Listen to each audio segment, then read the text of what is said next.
हाँ जी, सਤਿ ਸ਼੍ਰੀ ਅਕਾਲ ਸਾਰਿਆਂ ਨੂੰ। ਉਮੀਦ ਹੈ ਵੀਡੀਓਜ਼ ਪਸੰਦ ਆ ਰਹੀਆਂ ਹੋਣਗੀਆਂ, ਜਾਣਕਾਰੀ ਦੇ ਵਿੱਚ ਵਾਧਾ ਕਰ ਰਹੀਆਂ ਹੋਣਗੀਆਂ। ਇਹ ਆਪਣੀ ਮਾਡਰਨ ਹਿਸਟਰੀ ਹੈ ਜੀ। ਇਹ ਆਪਣਾ ਮਾਡਰਨ ਹਿਸਟਰੀ ਦੀ ਦੂਜੀ ਵੀਡੀਓ ਆ। ਜੋ ਵੀ ਬੱਚੇ PSET ਦੀ ਤਿਆਰੀ ਕਰ ਰਹੇ ਨੇ, ਮਾਸਟਰ ਕਾਡਰ ਦੀ ਤਿਆਰੀ ਕਰ ਰਹੇ ਨੇ, ਉਹਨਾਂ ਦੇ ਲਈ ਬਹੁਤ ਜ਼ਿਆਦਾ ਇੰਪੋਰਟੈਂਟ ਵੀਡੀਓ ਆ। ਇਸ ਵਿੱਚ ਆਪਾਂ ਦੇਖਾਂਗੇ ਕਿ ਈਸਟ ਇੰਡੀਆ ਕੰਪਨੀ ਦੀ ਇੰਡੀਆ ਦੇ ਵਿੱਚ ਕਿਵੇਂ ਸਥਾਪਨਾ ਹੋਈ ਆ। ਕਰਨਾਟਕ ਦੇ ਜਿਹੜੇ 3 ਯੁੱਧ ਲੜੇ ਗਏ ਨੇ, ਕਿਵੇਂ ਕਿਵੇਂ ਹੋਏ ਨੇ, ਕੀ ਕੀ ਕਾਰਨ ਰਹੇ ਨੇਗੇ, ਉਹਨਾਂ ਦੇ ਬਾਰੇ ਸਾਰੀ ਆਪਾਂ ਇਹਦੇ ਵਿੱਚ ਵੀਡੀਓ ਦੇ ਵਿੱਚ ਚਰਚਾ ਕਰਾਂਗੇ।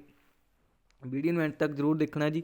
ਚੈਨਲ ਨੂੰ ਸਬਸਕ੍ਰਾਈਬ ਜ਼ਰੂਰ ਕਰ ਲੈਣਾ ਅਤੇ ਬੈਲ ਆਈਕਨ ਦਬਾ ਲੈਣਾ ਆ, ਤਾਂ ਕਿ ਤੁਹਾਡੇ ਕੋਲ ਆਉਣ ਵਾਲੀਆਂ ਵੀਡੀਓਜ਼ ਪਹੁੰਚਦੀਆਂ ਰਹਿਣ।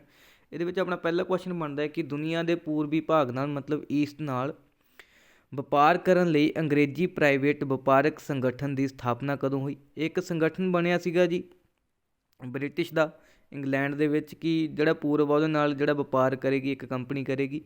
ਤਾਂ ਇਹ ਸੰਗਠਨ ਬਣਿਆ ਸੀਗਾ। ਇਹ ਬਣਿਆ ਸੀਗਾ ਜੀ 1598 ਈਸਵੀ ਦੇ ਵਿੱਚ, ਜਿਹਦੇ ਵਿੱਚ ਈਸਟ ਇੰਡੀਆ ਕੰਪਨੀ ਦੀ ਸਥਾਪਨਾ ਹੁੰਦੀ ਆ ਅਤੇ ਇੰਡੀਆ ਦੇ ਵਿੱਚ ਵਪਾਰ ਕਰਨਾ ਸ਼ੁਰੂ ਕਰਦੀ ਆ, ਜਾਂ ਪੂਰਬ ਦੇ ਵਿੱਚ ਵਪਾਰ ਕਰਨਾ ਸ਼ੁਰੂ ਕਰਦੀ ਆ ਬ੍ਰਿਟਿਸ਼ ਦੀ ਈਸਟ ਇੰਡੀਆ ਕੰਪਨੀ। ਉਸ ਤੋਂ ਬਾਅਦ ਸੈਕਿੰਡ ਕੁਐਸਚਨ ਬਣਦਾ ਹੈ ਕਿ ਈਸਟ ਇੰਡੀਆ ਕੰਪਨੀ ਨੂੰ ਰਾਣੀ ਐਲਿਜ਼ਾਬੇਥ ਦਾ ਚਾਰਟਰ ਕਦੋਂ ਮਿਲਿਆ। ਇੱਕ ਚਾਰਟਰ ਸੀਗਾ ਜੀ, ਅਧਿਕਾਰ ਪੱਤਰ ਸੀਗਾ ਜਿਹੜਾ ਮਿਲਿਆ ਸੀਗਾ ਈਸਟ ਇੰਡੀਆ ਕੰਪਨੀ ਨੂੰ। ਇਹ 1600 ਈਸਵੀ ਦੇ ਵਿੱਚ ਮਿਲਿਆ ਜੀ। ਇਹਦੇ ਵਿੱਚ ਕੀ ਅਧਿਕਾਰ ਮਿਲ ਗਏ ਸੀ ਇਹਨਾਂ ਨੂੰ? 15 ਸਾਲ ਲਈ ਪੂਰਬ ਨਾਲ ਵਪਾਰ ਕਰਨ ਦੇ ਪੂਰਨ ਤੌਰ 'ਤੇ ਅਧਿਕਾਰ ਮਿਲ ਗਏ ਸੀ ਈਸਟ ਇੰਡੀਆ ਕੰਪਨੀ ਨੂੰ, ਕਿ ਹੋਰ ਕੋਈ ਵੀ ਜਿਹੜੀ ਯੂਰਪ ਦੀ ਕੰਪਨੀ ਆ ਪੂਰਬ ਦੇ ਨਾਲ ਵਪਾਰ ਨਹੀਂ ਕਰੇਗੀ। ਲੇਕਿਨ ਫਿਰ ਵੀ ਬਹੁਤ ਸਾਰੀਆਂ ਕੰਪਨੀਆਂ ਸੀਗੀਆਂ, ਜਾਂ ਬਹੁਤ ਸਾਰੇ ਇਹੋ ਜਿਹੇ ਦੇਸ਼ ਸੀਗੇ ਜਿਹੜੇ ਕਰਦੇ ਰਹੇ ਨੇ, ਜਿਵੇਂ ਫਰਾਂਸ ਆ। ਅੱਗੇ ਉਹਦੇ ਬਾਰੇ ਆਪਾਂ ਚਰਚਾ ਕਰਾਂਗੇ ਕਿ ਈਸਟ ਇੰਡੀਆ ਕੰਪਨੀ ਨੂੰ ਇੱਕ ਚਾਰਟਰ ਮਿਲਿਆ ਸੀ 1600 ਈਸਵੀ ਦੇ ਵਿੱਚ। 15 ਸਾਲ ਲਈ ਪੂਰਬ ਦੇ ਨਾਲ ਵਪਾਰ ਕਰਨ ਦੇ ਅਧਿਕਾਰ ਮਿਲ ਗਏ ਸੀਗੇ। ਉਸ ਤੋਂ ਬਾਅਦ ਆਪਣਾ ਤੀਜਾ ਕੁਐਸਚਨ ਬਣਦਾ ਹੈ ਕਿ ਕਿਸ ਮੁਗਲ ਬਾਦਸ਼ਾਹ ਨੇ ਈਸਟ ਇੰਡੀਆ ਕੰਪਨੀ ਨੂੰ ਭਾਰਤ ਨਾਲ ਵਪਾਰ ਕਰਨ ਦੀ ਆਗਿਆ ਦਿੱਤੀ। ਤਾਂ ਆਪਾਂ ਨੂੰ ਸਾਰਿਆਂ ਨੂੰ ਪਤਾ ਇਹ ਕਿ ਜਹਾਂਗੀਰ ਨੇ ਦਿੱਤੀ ਸੀਗੀ ਜੀ ਇਹ। ਉਸ ਤੋਂ ਬਾਅਦ ਚੌਥਾ ਆਪਣਾ ਕੁਐਸਚਨ ਬਣਦਾ ਹੈ ਕਿ ਈਸਟ ਇੰਡੀਆ ਕੰਪਨੀ ਦਾ ਪਹਿਲਾ ਅਧਿਕਾਰੀ ਕੌਣ ਸੀ ਜੋ ਜਹਾਂਗੀਰ ਦੇ ਦਰਬਾਰ ਵਿੱਚ ਵਪਾਰ ਦੀ ਆਗਿਆ ਲੈਣ ਲਈ ਗਿਆ, ਪਰ ਉਹ ਅਸਫਲ ਰਿਹਾ। ਤਾਂ ਵਿਲੀਅਮ ਹੌਕਿੰਗ ਸੀਗਾ ਜੀ ਜਿਹੜਾ ਅਸਫਲ ਰਿਹਾ ਸੀ। ਉਸ ਤੋਂ ਬਾਅਦ ਆਪਣਾ ਪੰਜਵਾਂ ਕੁਐਸਚਨ ਬਣਦਾ ਕਿ ਈਸਟ ਇੰਡੀਆ ਕੰਪਨੀ ਦਾ ਕਿਹੜਾ ਅਧਿਕਾਰੀ ਸੀ ਮੁਗਲ ਬਾਦਸ਼ਾਹ ਜਹਾਂਗੀਰ ਤੋਂ ਵਪਾਰ ਦੀ ਆਗਿਆ ਲੈਣ ਵਿੱਚ ਸਫਲ ਰਿਹਾ ਸੀ। ਤਾਂ ਸਰ ਥਾਮਸ ਰੋ ਸੀਗਾ ਜੀ, ਸਰ ਥਾਮਸ ਰੋ, ਜਿਹਨੂੰ ਆਗਿਆ ਮਿਲ ਗਈ ਸੀ ਵਪਾਰ ਕਰਨ ਦੀ ਇੰਡੀਆ ਦੇ ਵਿੱਚ। ਉਸ ਤੋਂ ਬਾਅਦ ਛੇਵਾਂ ਆਪਣਾ ਕੁਐਸਚਨ ਬਣਦਾ ਕਿ ਅੰਗਰੇਜ਼ਾਂ ਨੇ ਮਦਰਾਸ ਵਿੱਚ ਕਦੋਂ ਆਪਣੀ ਬਸਤੀ ਸਥਾਪਿਤ ਕੀਤੀ। ਇੰਪੋਰਟੈਂਟ ਕੁਐਸਚਨ ਆ ਜੀ, ਰਿਪੀਟਡ ਹੋਇਆ ਇਹ 1640 ਈਸਵੀ ਦੇ ਵਿੱਚ ਆ ਗਈ, ਜਦੋਂ ਅੰਗਰੇਜ਼ਾਂ ਨੇ ਮਦਰਾਸ, ਜਿਹੜੀ ਅੱਜ ਦਾ ਚੇਨਈ ਕਿਹਾ ਜਾਂਦਾ ਹੈ, ਉਹਦੇ ਵਿੱਚ ਆਪਣੀ ਬਸਤੀ ਸਥਾਪਿਤ ਕੀਤੀ ਸੀ 1640 ਈਸਵੀ ਦੇ ਵਿੱਚ।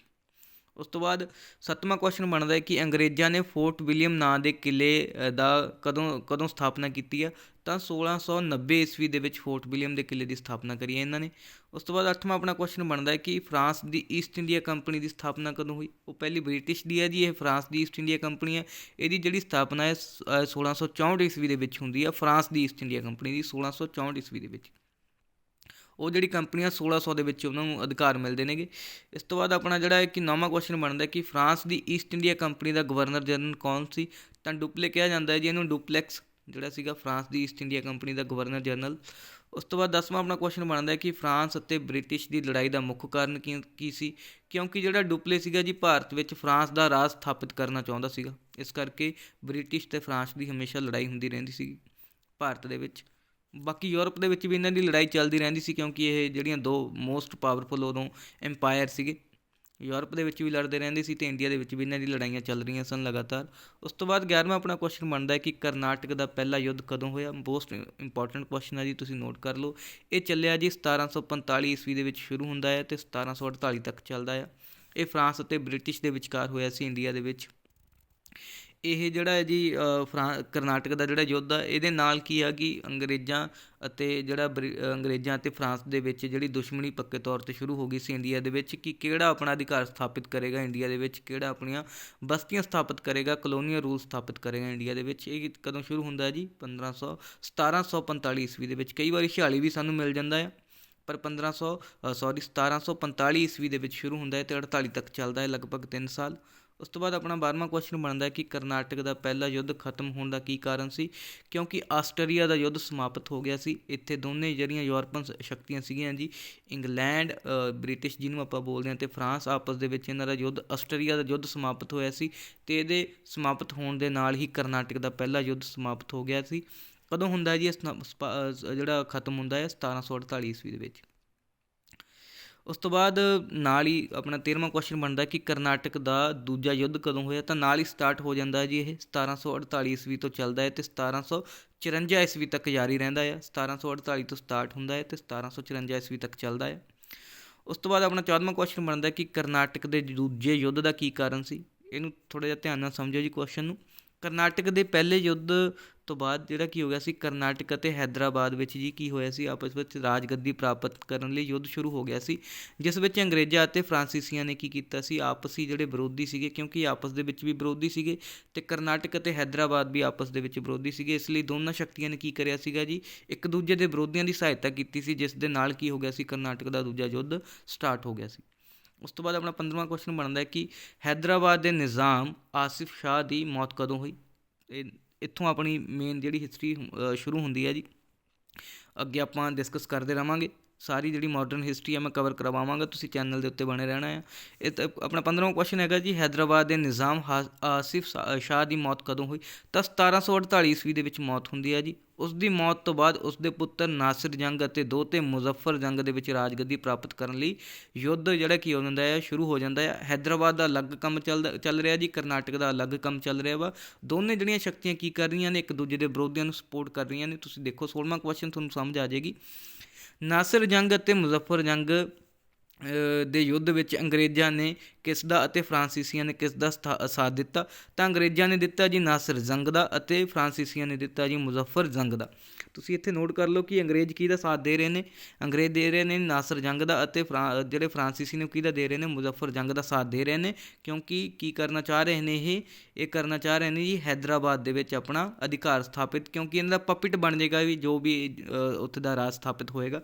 ਜੇ ਫਰਾਂਸ ਦਾ ਜਿੱਤ ਜਾਏਗਾ ਤਾਂ ਫਰਾਂਸ ਦਾ, ਜੇ ਨਾਸਿਰ ਜਿੱਤ ਗਏ ਤਾਂ ਨਾਸਿਰ ਮਤਲਬ ਕਿ ਅੰਗਰੇਜ਼ਾਂ ਦਾ ਰਾਜ ਸਥਾਪਿਤ ਹੋ ਜਾਏਗਾ, ਉਹ ਇਹਨਾਂ ਦਾ ਪਪਿਟ ਬਣ ਜਾਏਗਾ। ਤੁਸੀਂ ਦੇਖੋ ਅੱਗੇ 17ਵਾਂ ਕੁਐਸਚਨ ਬਿਲਕੁਲ ਕਲੀਅਰ ਕਰ ਦੇਗਾ ਤੁਹਾਨੂੰ।